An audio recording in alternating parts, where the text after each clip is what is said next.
Nós assistimos Zona de Interesse, o filme do Jonathan Glazer, com 5 indicações ao Oscar, e que mostra o Holocausto de uma forma bem diferente que a gente está acostumado a ver nas telonas. Inclusive, 1h46, representando muito bem o que é a banalidade do mal. Estou aqui com Caio Colletti e Marcelo Hessel. Caio, inclusive, pontuou uma coisa antes da gente gravar esse veredito, que eu gostaria de ressaltar porque eu achei muito interessante. É um filme que nós gostamos, mas é muito difícil colocar a palavra gostar diante de todos os acontecimentos que a gente viu no filme. É o famoso você recomenda, não recomendo pra ninguém a experiência desse filme, sabe? Mas eu acho que ele tem pontos a serem feitos e ele tem uma importância em si. A gente vai falar mais sobre isso aqui, mas é a coisa do, como você já introduziu a banalidade do mal, eu acho que ele toca nisso, ele vai fundo nisso e ele vai até além disso. Acho principalmente ali no final do filme, sem entregar demais, eu acho que ele traz uma reflexão do tipo, olha, a gente passou décadas falando disso, e mesmo assim a gente tá aí com movimentos nazistas por aí. Por quê? E eu acho que o Jonathan Glazer traz como possibilidade talvez seja porque a gente falou tanto das vítimas e memorializou tanto as vítimas, que a gente não parou para pensar quem foi que fez isso. E daí eu acho que a contraposição entre o Museu de Auschwitz e a cena do nosso protagonista, que é o cara que comandou o Auschwitz lá nos anos 40, traz isso. Traz tipo, olha, essa pessoa, que também é um ser humano, fez isso. Não é humanizar o nazista no sentido, ai, coitadinhos, eles também tinham famílias. Não, gente. É humanizar o nazista no sentido de, olha, o nazismo é uma coisa que nasceu da humanidade. Então a gente tem que ficar atento.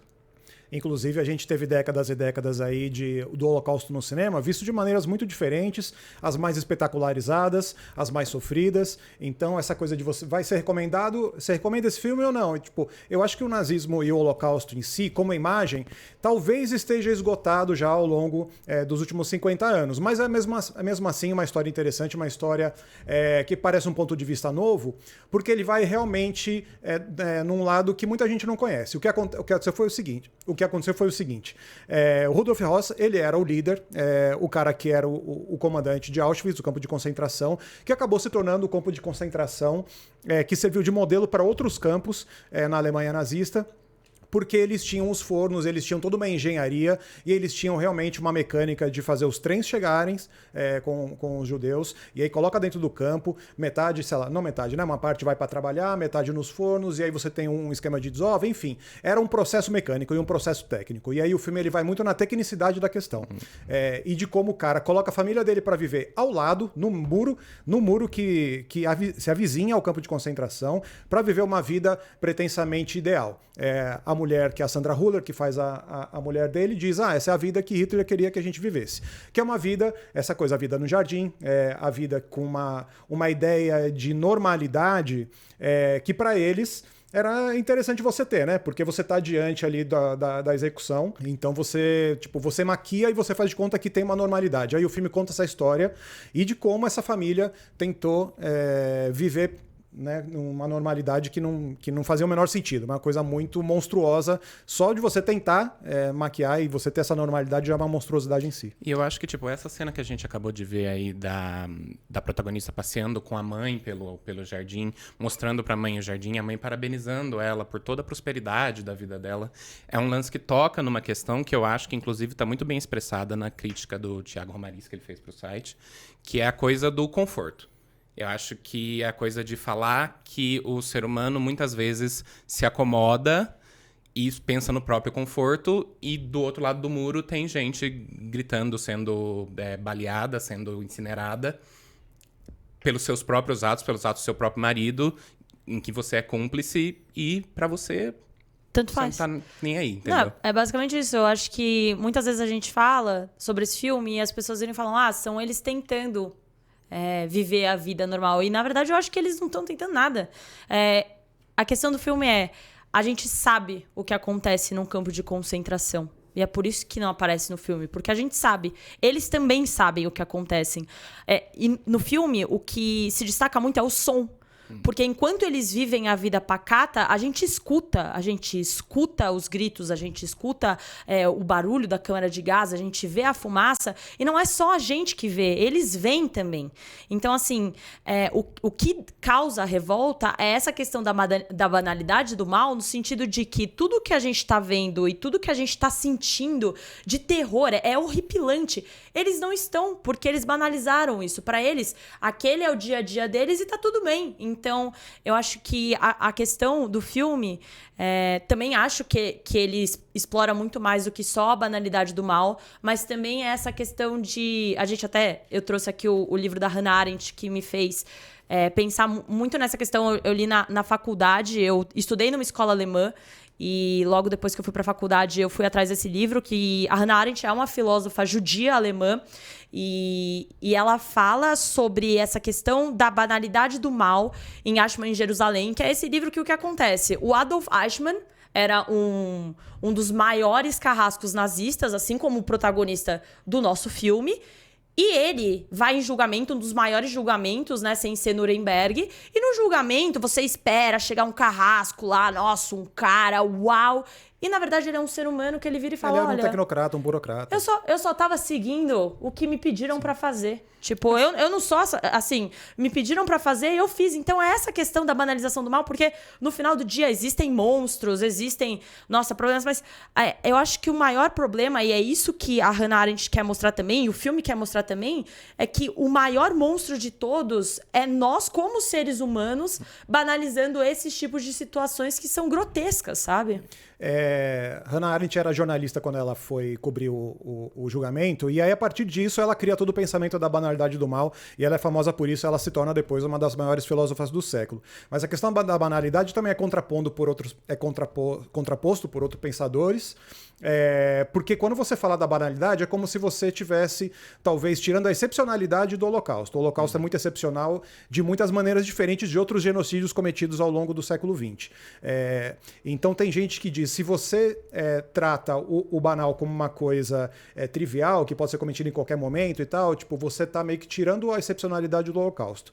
Eu acho, porém, que a questão da banalidade é importante de ser tratada, não só nesse filme, mas em outros filmes também, porque o Holocausto em si, como imagem, ele pode ter sido reduzido a uma questão melodramática, ele pode ter reduzido a uma questão até espetacularizada no cinema. Ao mesmo tempo que a gente está falando aqui do filme que está indicado a 5 Oscars, tem lá o seriadinho de avião lá falando das forças americanas da guerra. Então, existe uma espetacularização, existe um esgotamento dessa ideia, da narrativa do Holocausto, e eu acho interessante você ressituar as coisas. Ao mesmo tempo, eu acho que também é problemático você escolher não mostrar. Tem um filme que ganhou o Oscar de filme estrangeiro, que é O Filho de Saul, um filme húngaro, que pega um relato em primeira pessoa do cara que ele tá lá, um judeu que ele tá nos campos, trabalhando nos campos e acompanhando como acontecem os fornos e tal, mas a câmera só fica focado nele, e é muito um trabalho de som e desenho de som para te mostrar o que tá fora do quadro. Só que eu acho esse filme super melodramático e ele individualiza uma narrativa que não é individual, é coletiva, tem uma questão coletiva envolvida. Eu acho que no caso do Zona de Interesse, ele vai um pouco mais no coletivo. Fala, olha, tipo, tem uma ideia de cultura, tem uma ideia de povo aqui que está tentando funcionar de um jeito muito disfuncional, o jeito mais disfuncional possível. Então, tipo, aí já é um olhar mais coletivo, aí já é mais interessante pra mim do que no Filho de Saul, que muita gente na época também tratou como uma puta novidade. Eu acho que tem isso dele pensar mais no coletivo, no sentido dele focar. Os nossos protagonistas não são excepcionais em nenhum sentido. Eles são só representativos de alguma coisa que ele quer dizer. Sim.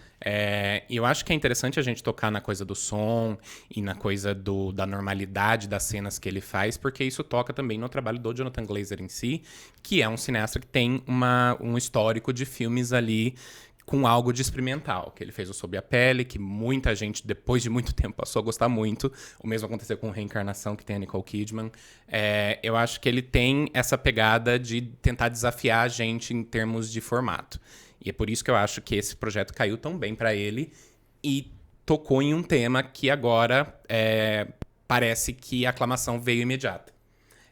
Eu acho que ele faz isso bem no trabalho de som, mas ele também tem coisas visuais ali. A gente tem tomadas do jardim dos Ross, que a gente vê atrás o trem chegando. Isso Sim. não é comentado, isso é comentado em outra cena, que os trens estão chegando.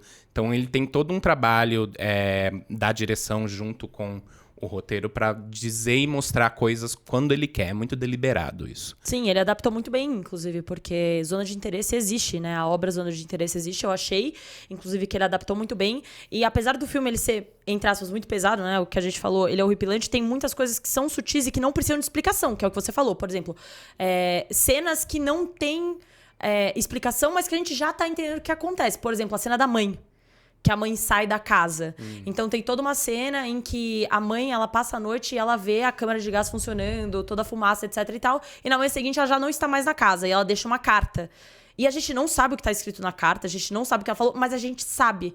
E é isso que eu gosto desse filme, entendeu? Porque, tipo, a gente sabe tudo que tá acontecendo, apesar da gente não tá vendo. Então, eu entendo que você falou de ver. Muitas vezes ver é importante. Mas nessa abordagem do Zona de Interesse, eu não achei necessário. Porque é como se eu já soubesse, entendeu? Tipo, a gente já sabe. Não, e além disso, eu acho que muita gente criticou o filme, e comentando, né? A galera no Letterboxd, a galera nas redes, tá, tipo, por que eu vou acompanhar a vida dessas pessoas e tal? Essas pessoas não são humanizadas no filme.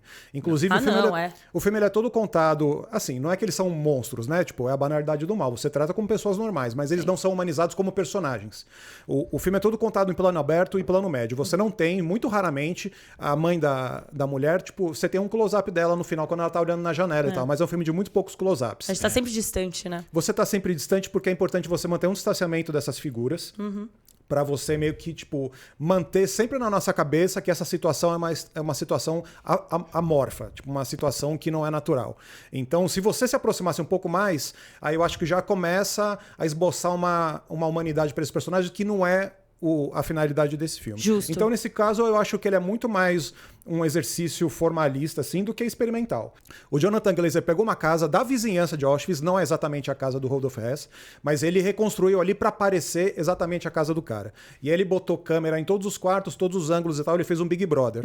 E aí, tipo, ele ia cortando com todo o material que ele tinha dessas câmeras, e as câmeras estavam funcionando o tempo inteiro. Então, para mim, é um exercício de montagem tremendo, porque você não tem o plano de aproximação. Você tem só plano aberto, plano médio, e o filme é todo contado nessa dinâmica da casa, tipo, andou aqui, o corredor aqui, aí virou o quarto, aí outro quarto, aí a janela, o menino na janela. Sim. Tipo, é um exercício de montagem que é tremendo. Ele te coloca numa situação ali de desespero e exasperação o tempo todo com a montagem. Então, pra mim, é muito formalista e muito um exercício clínico, assim, sabe? E essa coisa da casa é muito marcante no filme, como ele faz essa arquitetura da casa importar e a gente entender. Outra coisa que ele faz a gente entender sem necessariamente desenhar pra gente. É onde eles estão na casa e onde a casa vai, e tem o túnel que o marido pega pra ir pra casa direto do campo. Enfim, eu acho que dentro desse exercício teatral que você descreveu aí, quase um Big Brother, eu acho que a gente precisa falar que, pela segunda vez esse ano, a Sandra Hüller se mostrou excepcional. Porque eu acho que a linguagem corporal dela diz tudo. E eu acho que, tipo, em alguns momentos, especialmente no confronto dela com o marido na beira do lago ali, ela traz uma coisa que nem tá tanto no texto, que é a coisa da vida ideal que ela sonhou porque ela vem de uma origem mais humilde e que isso foi dado como uma possibilidade para ela pelo regime nazista. Então, é esse apelo do totalitarismo, do nazismo, de trazer para as pessoas, olha, agora é sua vez. Exato, mesmo porque, tipo, o nazismo ele foi permitido porque a Alemanha foi dizimada na Primeira Guerra Mundial e você tem essa figura que era o Hitler que prometeu para as pessoas, olha, tipo, a gente vai ser justiçado. E aí você tinha essa galera que, porra, tipo, economicamente falido, socialmente completamente desprestigiado e desvalorizado, eles achavam que era um povo feito para as glórias e tal. Então, é muito isso que você falou. E a personagem, tipo, é muito sutil. E eu acho que a questão do som nem é tão sutil assim. Se você está preparado a ter uma experiência de som, inclusive vá no bom cinema para você ter uma experiência de som, se você está preparado, isso talvez pareça até tipo uma trucagem técnica, assim, sabe? Mas essa sutileza na atuação e você pegar de onde os personagens vêm, o que eles significam ali naquele grupo de pessoas, ali enfim, um trabalho colaborativo foda, né? Tipo, atuação, direção, tudo junto. Sobre o som, eu só queria ressaltar que, para mim, a partir do momento 1 até o último momento do filme foi uma parada que pra mim, quando começa o filme, eu já percebi, bom, beleza. O som vai ser praticamente um personagem, uma persona mesmo no filme. E eu senti isso a todo momento. Então, podia estar ocorrendo o que fosse, podia ser a vida cotidiana que fosse. A todo momento eu tava esperando alguma coisa acontecer, eu ouvir alguma coisa. E a todo momento isso acontecia. Então, isso me puxou muito. Eu espero, inclusive, que ganhe o Oscar de melhor som, porque eu acredito mesmo que fez uma grande diferença no filme. Ele é uma entidade, literalmente, no filme, que faz uma grandíssima diferença. Então, torço muito pra que ganhe o Oscar, porque pra mim foi uma diferença absurda que fez desde o momento 1. Então, tipo, quem ainda não viu esse filme, repare na primeira cena que eu tava, assim, ansiosa, sabe? Parecia que eu tava angustiada com aquele começo, com aquele som que não parava. Mas, enfim, queria saber, diante dessa discussão que a gente teve, a gente citou algum... Eu citei altos só, eu tenho pouquíssimos baixos pra citar desse filme. Inclusive, acho que o meu baixo é que dentro dessa ideia, que eu gosto, tá? Eu gostei dessa visão que a gente vê mais do cotidiano, o dia a dia deles. Eu sinto que o filme pesa um pouquinho no final, então eu fiquei um pouquinho cansada lá pros 45 do segundo tempo. Eu comecei a sentir o filme pesar. Mas tirando isso, eu tenho poucas críticas, mas queria saber, assim, o que a gente vai dar de veredito pra Zona de Interesse? Quantos ovos? Olha, pra mim, 4 ovos, eu acho que é um filme muito sólido. Mas eu prefiro Sob a Pele. O Jonathan Glazer é um cara que vem de videoclipes. Essa coisa do Big Brother foi ele mesmo que falou. Ele é muito consciente do que ele está construindo, de como fazer e de como chegar às ideias que ele tá buscando. Mas ele, ao mesmo tempo, tipo, ele parte muito de uma questão plástica para aí descobrir se existe um filme de verdade e que verdade existe depois dessa plasticidade toda. Eu acho que Sob a Pele é um filme mais forte. Inclusive, eu escrevi a crítica aqui no Omelete, é uma das piores críticas que eu escrevi, porque eu não consegui entrar no filme. O filme, ele me deixou muito transtornado. E aí o filme só foi assentar muito tempo depois. Essa coisa de escrever rápido, às vezes acontece isso. Você não bate. O filme não bateu, quer dizer, ele bateu de um jeito e você não soube entender. Eu acho que ele tem essa potência de transformar uma experiência plástica que você acha que talvez seja muito distanciada, ele transforma em algo que te pegou de um jeito muito específico ali. Tipo, no caso do Zona de Interesse, é uma questão de fotografia, não usar luz artificial, só luz natural. É uma questão de som, de corte. Então, tipo, é um lance menos plástico e estranho e mais formal, assim. Então eu acho que nesse ponto é um filme menos potente, talvez, embora esteja falando de um negócio foda, tipo, do maior evento do século XX. Então, tipo, eu acho que a gente... nesse caso aí, o tema... Talvez ele seja mais forte do que o filme está conseguindo desenhar ali e fazer. Então, por mim, tipo, poxa, eu considero, acho foda, mas 4 ovos. Eu acho que eu também daria 4 ovos. Eu acho que a gente talvez não tenha tocado em baixos do filme, mas a gente tocou em insuficiências do filme. Eu acho que é esse o coração do que o Hessel acabou de falar, no sentido de, tipo, olha o que você tá contando e olha a potência do que você tá contando, mas daí você faz um filme que você faz escolhas expressivas pra meio que diminuir essa potência. Então eu acho que esse é o revés do filme, de certa forma. Então eu daria 4 ovos porque eu acho que é um trabalho consciente, como o Hessel falou, com muita intenção e com algo a dizer. Ele acha esse algo a dizer ali. Eu acho que o final é muito potente. Me deu uma impressão muito forte o final. Mas ele é mais um filme de Holocausto. Então, tipo, ele também é insuficiente. Eu vou dar 4 ovos. Eu discordo com vocês um pouquinho nessa questão de diminuir a potência. Eu entendo o que vocês estão falando, mas eu discordo porque eu não acho que foi que nem Oppenheimer. Oppenheimer, a gente tem um pouquinho da diminuição da potência, até porque o filme não é pra isso, né? O Nolan, enfim, não fez o filme pra isso. Mas eu acho que o Jonathan Glazer, pelo menos, eu fiquei muito, muito horrorizado o filme inteiro. Pode ter sido uma questão minha mesmo, mas...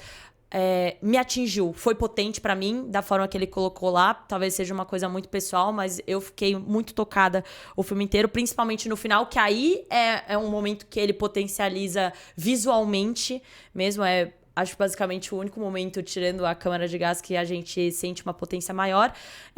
O meu 4 ovos é mais pela questão mesmo de eu ter sentido que, por conta dessas decisões, ele fica um pouquinho arrastado nos 45 do segundo tempo, mas eu fiquei muito mexida mesmo. Eu até fiquei com vontade de reler o Watchmen em Jerusalém. Quem tiver a oportunidade de ler esse livro, que é maravilhoso.